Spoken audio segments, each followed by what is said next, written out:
ప్రార్థనకు జవాబులు వస్తాయి, ప్రార్థనలు దేవుడి చెంతకు చేరతాయి. ఏం చెప్పాను? వెంటనే ఇస్తాడు, నెంబర్ 1. నెంబర్ 2, కొంచెం సమయం తీసుకుంటాను అంటాడు. 3వది, నువ్వు అడిగింది నీకు క్షేమం కాదు, వద్దు అంటాడు. 4వది, నువ్వు అడిగిన దానికంటే ఇంకా రెట్టింపుగా నీకు ఇవ్వగోరినప్పుడు దేవుడు ఆపుతాడు. 5వది, కొన్ని ప్రార్థనలకి నువ్వు వెళ్ళిపోయినా కూడా జవాబులు ఇస్తాడు. ఇవన్నీ వాస్తవాలే. కొన్ని ప్రార్థనలకైతే మనం వెళ్ళిపోయిన తర్వాత కూడా జవాబులు వస్తాయి. ఈరోజు ఈ పట్టణంలో జరుగుతుంది అదే. ఈరోజు ఇక్కడ ఏదన్నా ఒక కార్యం జరిగింది, ఇక్కడ ఆత్మలు రక్షించబడుతున్నాయి. చిలకలూరుపేటకి అన్ని ప్రాంతాల్లోంచి ప్రజలు రావాల్సిన అవసరం లేదు. ఇదే పుణ్యక్షేత్రం ఏం కాదు.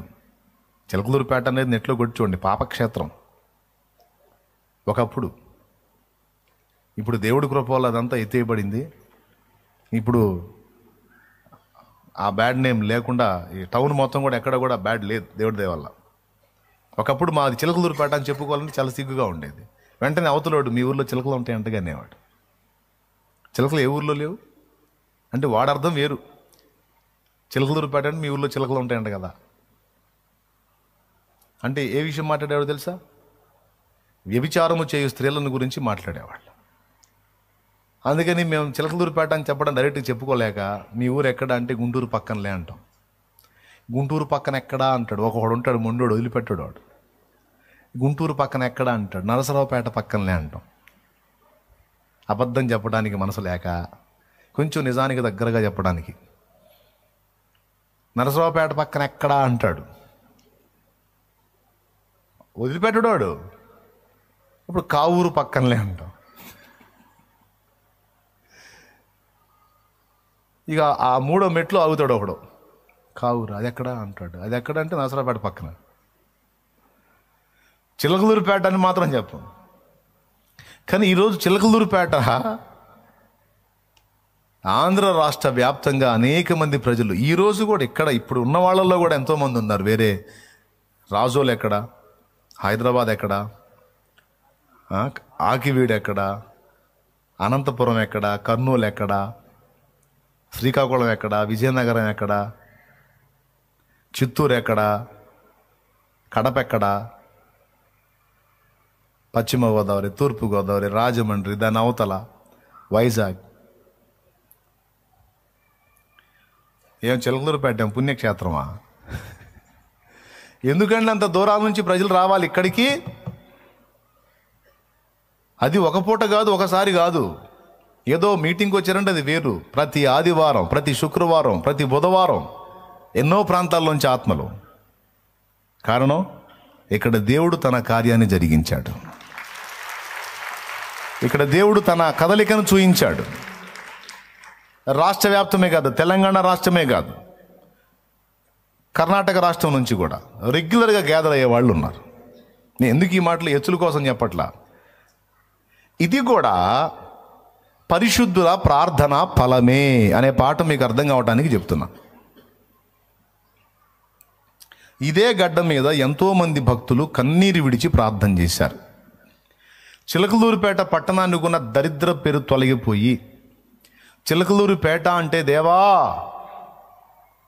నీ సన్నిధి అన్న సాక్ష్యం వచ్చేటట్టు చేయి తండ్రి అని సంవత్సరాల క్రితము పరిశుద్ధులు, స్త్రీలైతేనేమి పురుషులైతేనేమి, భక్తులు చేసిన ప్రార్థనలు, పరిచర్య ఫలము, కన్నీటి విజ్ఞాపన ఫలమే ఈ పరిచర్య. దేవునికి స్తోత్రం కలుగునుగాక. కాదని నేను చెప్పలేను. చెబితే నేను దేవుని ముందు దోషినవుతాను. ఎందుకంటే వాస్తవం నాకు తెలుసు కాబట్టి. ఒక ప్రాంతంలో ఒక పరిచర్యను లేపాలి, ఒక పాత్రను దేవుడు నిలబెట్టాలి అని అనుకుంటే, నేను ముందే చెప్పాను కదా, పరిశుద్ధుల ప్రార్థనలకు జవాబులు ఇవ్వటం తప్ప దేవుడు ఏం చేయటం లేదని. ఇక్కడ ఈ పరిచర్య అంటూ ఒకటి లేచిందంటే ఇది ప్రార్థనా ఫలం కాదంటారా? ఎవరు చేసిన ప్రార్థన ఇది? ఎప్పుడు చేసిన ప్రార్థన? అసలు దీనికోసం ప్రార్థన చేసిన వాళ్ళు ఉన్నారో వెళ్ళిపోయారో ప్రభు దగ్గరికి తెలియదు. కానీ వారి ప్రార్థనలు దేవుని సన్నిధిని వినబడ్డాయి. కాలం ఆసన్నమైంది. దేవుడు తన పనిని మొదలుపెట్టాడు. ఇప్పటికి ఈ ప్రాంతం నుంచి ఒక 150 ప్రాంతాలకు పని విస్తరించింది ఆయన మహాకృపతో. ఇంకెన్ని ప్రాంతాలకు దేవుడు తీసుకెళ్తాడో తెలియదు. ఏది సంఘాలుగా అయితే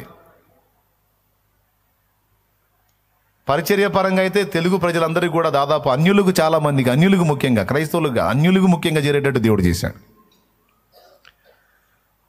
మరి ఎందుకని మతోన్మాదులకు మన మీద అంత మంట? మతోన్మాదులు మన పేరెత్తే పెట్రోల్ పోసినట్టు ఉంటుంది వాళ్ళకి. తిట్టి తిట్టి తిట్టి తృప్తి చెందట్ల వాళ్ళు. ఎందుకు? కొరకరాని కొయ్యలాగుంది ఇది. దేవునికి స్తోత్రం కలుగును గాక. అందుకు వాళ్ళకి బాధ. నేను ఏ మాట మాట్లాడినా దాన్ని ఏదో రంగ వ్యంగ్యంగా మార్చి ఎగతాళిగా మాట్లాడి నవ్వుకొని ఎందుకు ఎగిలి చేస్తున్నారు? సెగ తగులుతుంది బిడ్డలకి. అందుకు అది నాది కాదు.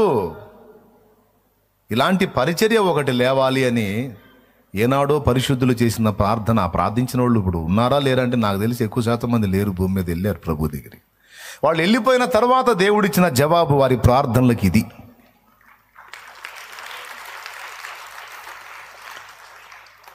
ఓ ప్రాంతానికి ఒక దైవజనుడు వెళ్ళాడు, పుష్కర్ అనే ప్రాంతానికి. ఆ ప్రాంతంలో ప్రార్థన చేశాడు. ప్రార్థన చేయడానికి ముందు అక్కడ వెళ్ళి వాళ్ళకి ప్రకటించడానికి ప్రయత్నించాడు సువార్త. వాళ్ళు వినలా. ఆయన వెళ్ళగొట్టారు అక్కడి నుంచి. పుష్కర్ ఘాట్ దగ్గరికి వచ్చి అక్కడ మోకాళ్ళు వేసి కన్నీళ్ళు గార్చాడు. ఎక్కడి నుంచో వచ్చిన నేను వీళ్ళకి ప్రకటించడానికి వీళ్ళు ఒప్పుకోలేదు, కాబట్టి వీళ్ళకి ప్రకటించేవాడిని వీళ్ళలో నుంచే లేవనెత్తమని ఏడ్చి ప్రార్థన చేసి అప్పచెప్పి వచ్చాడు. వాళ్ళకి ప్రకటించేవాడిని, వాళ్ళకి బోధించేవాడిని, వాళ్ళని కదిలించేవాడిని వాళ్ళలో నుంచి లేపయ్యాను అంటే ఆ ప్రాంతంలో దేవుడు లేపిన వ్యక్తి పండిట్ ధర్మప్రకాష్ శర్మ. ఎలాంటి వాడిని లేపాడు దేవుడు తెలుసా? ఈయన ప్రార్థనా ఫలం అక్కడ ఇందిరాగాంధీకి సువార్త చెప్పినోడు పండిట్ ధర్మప్రకాష్ శర్మ. పండిట్ ధర్మప్రకాష్ శర్మ వ్యాపారవేత్త, సినీ నటుడు అండ్ రాజకీయ నాయకుడు. ఈ మూడిట్లో ఉన్నవాడు ఆయన. అలాంటి వాడిని పట్టుకొని దేవుడు రక్షణలో నడిపించాడు. ఒక భక్తుని ప్రార్థనా ఫలం, సహోదరులు భక్త సింగ్ గారి ప్రార్థనా ఫలం అది. కొన్ని ప్రార్థనలకు దీర్ఘకాలంలో జవాబిస్తాడు, కొన్ని ప్రార్థనలకు సుదీర్ఘ కాలంలో జవాబిస్తాడు, కొన్ని ప్రార్థనలకు ఇన్స్టంట్గా జవాబిస్తాడు, ఆన్ ది స్పాట్ వెంటనే ఇచ్చేస్తాడు. ప్రార్థన యొక్క అవసరత, దాని ప్రాముఖ్యతను బట్టి దేవుడి కదలికలు ఉంటాయి. ఇప్పుడు చెప్పండి, ఆన్సర్ ఖాయమా లేదా?